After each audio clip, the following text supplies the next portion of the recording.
భార్యకి నువ్వు ఎన్ని మాటలు థ్యాంక్స్ చెప్తే రుణం తీర్చుకుంటావు? నీ తేజస్సుని స్వీకరించిందా? నీ రూపంలో నీ వంశాన్ని పెంచిందా?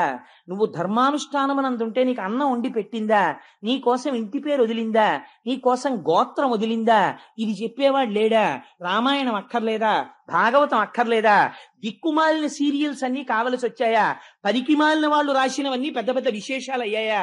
అవి అవార్డులు రివార్డులా? పిల్లలకు ఆ సంస్కారం మనం ఇంజెక్షన్ చేస్తున్నామా? వాళ్ళు విషపు పురుగులు కాకపోతే సాధు గోవులు కమ్మంటే ఎలా అవుతారు? వాళ్ళకి మనం ఎక్కడిస్తున్నాం సంస్కార బలం?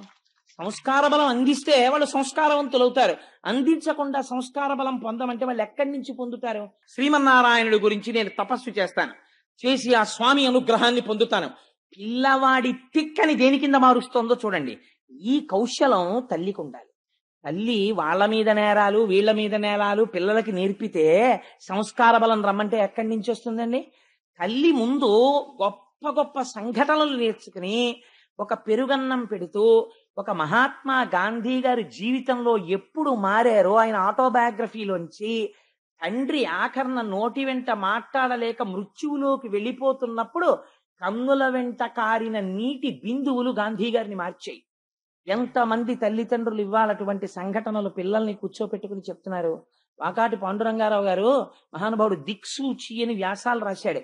ఆయన నేను ఇప్పటికి మర్చిపోను. అందులో ఆయన ఒక మాట అంటారు, there are only 2 burdens to this nation. The first burden is he who says thanks to his mother and wife. ఈ జాతికి 2 బరువులు. ఒకటో బరువు ఎవరంటే తన తల్లికి భార్యకి థ్యాంక్స్ చెప్పేవాడు. నీ తల్లికి నువ్వు ఎన్ని థ్యాంక్స్ చెప్తే నువ్వు నీ రుణం తీర్చుకుంటావు? నీ భార్యకి నువ్వు ఎన్ని మాటలు థ్యాంక్స్ చెప్తే రుణం తీర్చుకుంటావు? నీ తేజస్సుని స్వీకరించిందా? నీ రూపంలో నీ వంశాన్ని పెంచిందా? నువ్వు ధర్మానుష్ఠానమనందుంటే నీకు అన్నం వండి పెట్టిందా? నీ కోసం ఇంటి పేరు వదిలిందా? నీ కోసం గోత్రం వదిలిందా? ఇది చెప్పేవాడు లేడా? రామాయణం అక్కర్లేదా? భాగవతం అక్కర్లేదా? దిక్కుమాలిన సీరియల్స్ అన్ని కావలసి వచ్చాయా? పనికిమాలిన వాళ్ళు రాసినవన్నీ పెద్ద పెద్ద విశేషాలు అయ్యాయా? అవి అవార్డులు రివార్డులా? పిల్లలకు ఆ సంస్కారం మనం ఇంజెక్షన్ చేస్తున్నామా? వాళ్ళు విషపు పురుగులు కాకపోతే సాధు గోవులు కమ్మంటే ఎలా అవుతారు? వాళ్ళకి మనం ఎక్కడిస్తున్నాం సంస్కార బలం?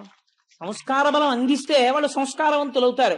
అందించకుండా సంస్కార బలం పొందమంటే వాళ్ళు ఎక్కడి నుంచి పొందుతారు? పిల్లడికి ఆనందం పొందాలి. మా తాతగారి దగ్గరికి పరిగెత్తి, మా తాతగారు మంచం మీద పడుకుని రాత్రి అలా ఏవో పద్యాలు చదువుకుంటుంటే మా తాతగారి పక్కన పడుకుంటే, తాతగారండి కథ చెప్పండి తాతగారండి అంటే, మా తాతగారు రాత్రి నాకు నిద్ర పట్టే వరకు వర్ణించి చెప్తుంటే ఒక్కొక్క కథ. ఈ జాతికి సంస్కారవంతులైన మహాపురుషులందరూ పునర్జన్మలు ఎక్కడ పొందారో తెలుసా అండి? తాతల పక్కన పడుకుని మంచాల మీద, నాయనమ్మల ఒళ్ళో అమ్మ పెట్టిన పెరుగన్నపు ముద్దలతో కలిపి పెట్టినటువంటి చిన్ని చిన్ని కథలలో. శివాజీ వరకు ఏ నిజమైన పాఠశాలలు మన సంస్కృతికి, అవే నిజమైనటువంటి ఆలయాలు. అవి ఇవాళ సరే, దాని గురించి నేను మాట్లాడను. అందుచేత ఆవిడంది వెళ్ళి శ్రీమన్నారాయణుడి గురించి తప్పించరా, నీకు ఆ సమర్థత ఉందా అంది. పిల్లవాడు కదా, ఒక్క ఉదుటునలు ఇచ్చాడు. అమ్మా నేను ఎందుకు చేయలేను, నేను చేస్తాను అని గబగబా వెళ్ళిపోతున్నాడు అంతే ఇంట్లోంచి. ఎవరండి? 5 ఏళ్ల పిల్లవాడు. వెళ్ళిపోతుంటే తల్లి వెంటనే మళ్ళీ పరిగెత్తుకెళ్ళి వెనక్కి తీసుకొచ్చేయలేదు, బయలుదేరందంతే. ఇప్పుడు ఎవరొచ్చారో తెలుసా అండి? లోక కళ్యాణము చేసేటటువంటి నారదుడు పరిగెత్తుకొచ్చాడు. ఇలా చెప్పిన అమ్మ ఎక్కడుంది, ఇలా పరిగెత్తిన పిల్లాడెక్కడున్నాడు రా? చాలా ఆశ్చర్యం జరిగిపోతోంది ప్రపంచంలో. ఇదేమిటో నేను చూడాలి. ఇప్పుడు పిల్లలకి ఒక విచిత్రమైనటువంటి లక్షణం ఉంటుంది. ఇంట్లో అమ్మా నాన్న ఎంతైనా చెప్తారు, స్కూల్కి పంపించేటప్పటికి మిగిలిన వాతావరణం వాళ్ళని డామినేట్ చేస్తుంది. గురువు దాన్ని పసికట్టి దిద్దగలగాలి. అందుకని నారదుడు పరిగెత్తుకొచ్చాడు. ఇప్పుడు చూడండి ఆయన ఎలా మాట్లాడతాడో, ఎంత అందంగా మాట్లాడతాడో. ఆ పొంగుతున్న పాల మీద నీళ్లు చల్లే ప్రయత్నం చేస్తాడు. ఏమిటో ఇవన్నీ అని. అప్పుడు పిల్లాడు అబ్బే లేదండి అలా కుదరదు. నిజమేనా అండి? అయ్యి బాబాయ్ మీరు మహానుభావుడు, అలా అయితే సరేనండి నేను ఇంట్లో పోతానులేండి, మా అమ్మ తెలియక పాపని చెప్పింది అన్నాడు అనుకోండి, అయిపోయింది అంతే. మళ్ళీ గురువు దీన్ని తీర్చిదిద్దాలి. నీటిలో 1000 సంవత్సరములు నానిపోయినటువంటి శిల దొరకడం ఒకెత్తు, దాన్ని శిల్పి చెక్కడం ఒకెత్తు. ఈ గురువుల యొక్క అనుగ్రహం అంటే. అందుకొచ్చాడు నారదుడు. ఇప్పుడు ఎలా చెక్కుతున్నాడో చూడండి. ఆయన అన్నాడు, ఒరే నాన్న ఎక్కడికి రా ఇలా పరిగెడుతున్నావు అన్నాడు. ఆ ధ్రువుడు 5 ఏళ్ల వాడు. ఇలా బొగ్గలు అదిరిపోతున్నాయి, కళ్ళు ఎర్ర పడిపోయి ఉన్నాయి, కోపం అప్పటిదాకా ఏడుచున్నాడు. అన్నం తినెళ్ళరా అని కూడా అనలేదు అమ్మ. గుక్కెడు నీళ్లు తాగరా అనలేదు. వెళ్ళిపోతున్నాడు. ఆ కోపంతో ఒక్కసారి నిలబడ్డాడు. డొక్కలు అగిరిపోతున్నాయి ఆవేశంతో. నేను అడవికి వెళ్ళిపోతున్నాను, నేను నారాయణుడి గురించి తపస్సు చేస్తానన్నాడు. నారదుడు నవ్వి అన్నాడు, దేనికి రానికి నారాయణుడి గురించి తపస్సు అన్నాడు. అని తన పరమపావనమైనటువంటి చేతిని ఆ ధ్రువుని యొక్క శిరస్సునందుంచాడు. ఇదే మార్పు.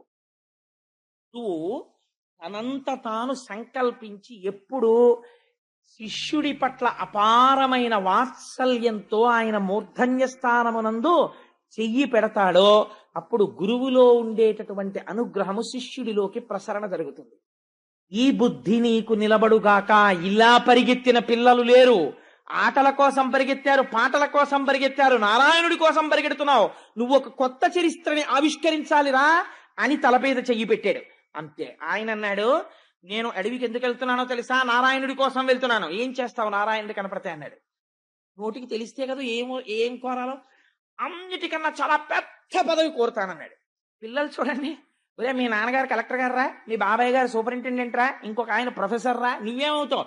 వాళ్ళకన్నా పెద్ద పోస్ట్ చేస్తానంటాడు. అంతకన్నా పెద్ద పోస్ట్ ఏమిట్రా?